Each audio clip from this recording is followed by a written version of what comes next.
Dr. Armstrong lifted the lifeless hand and felt for the pulse. Then he turned to the others and said, and his voice was expressionless, dead, far away, "He's been shot." But who shot him? That's the question posed by the world's best-selling crime writer, Agatha Christie. Agatha Christie was an immensely prolific writer. She wrote 79 crime novels, approximately 150 short stories, 4 non-fiction books, and 19 plays. More than 3 billion copies of her work have been sold in 146 languages. What makes her work so popular?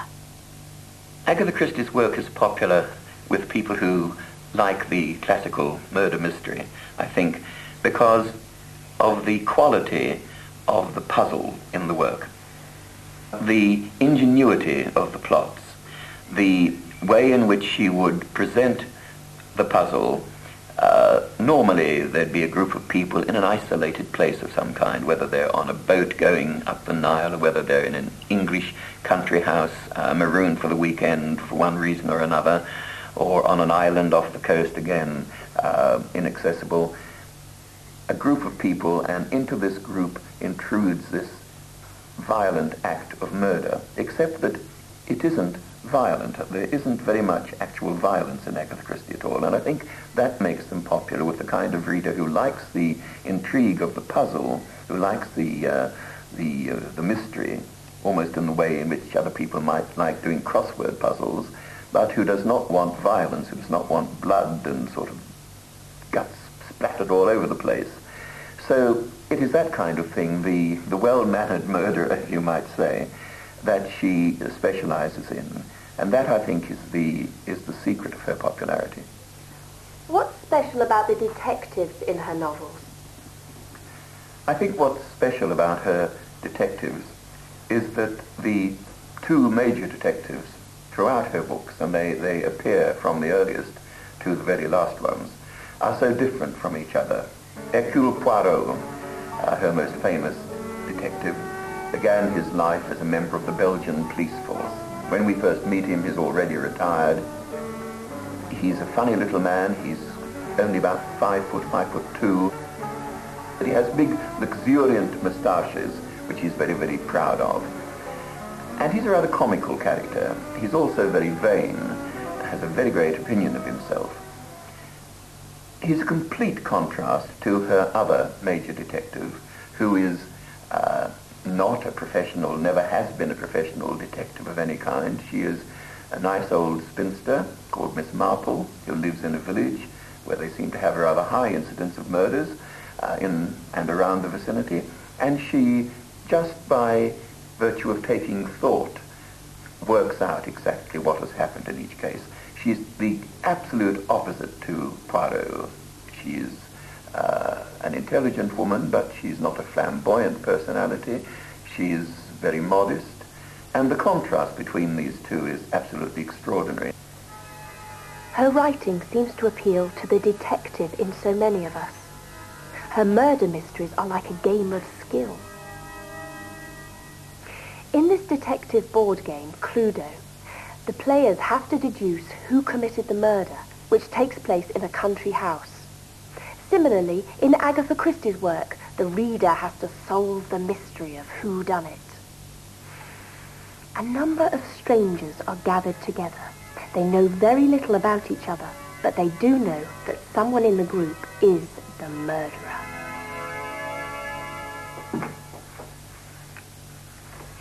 In Agatha Christie's country house settings, a murder takes place in nearly every room. The drawing room, the dining room, the kitchen, and of course the library. Her victims die in a number of unpleasant ways, but her favorite means of murder is by poisoning. It was while working in a local hospital during the First World War that Agatha Christie learnt about poisons. The use of poison is so accurately described in her work that she even won praise from the Journal of Pharmacy. Whenever there is a poisoning, or any other type of murder, one of Agatha Christie's detectives is soon on the scene.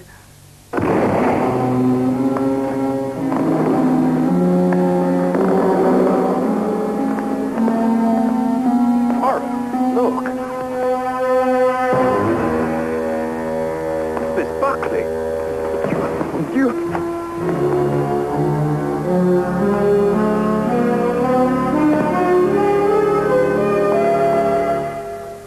Finally, the identity of the murderer is revealed. But what about the identity of Agatha Christie herself? Agatha Christie was born in Devon in 1890 and died in 1976.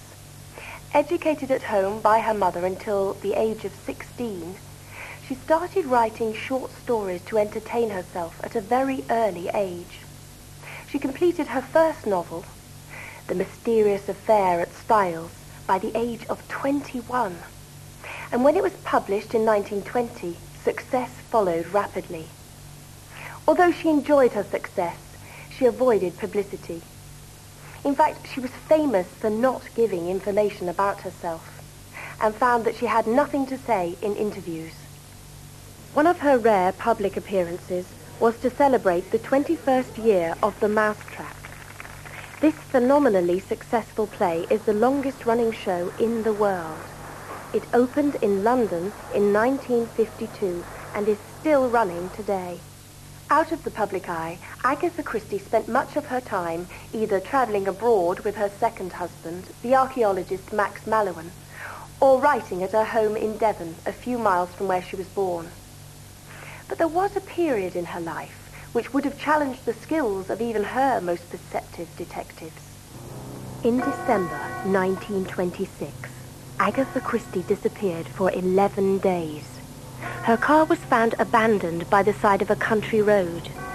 A nationwide search was launched, and eventually she was found in a hotel in Harrogate, many miles from her home. She suddenly disappeared in circumstances which made it seem likely that she'd either killed herself or possibly her husband had murdered her and disposed of the body. The newspapers were excited about this.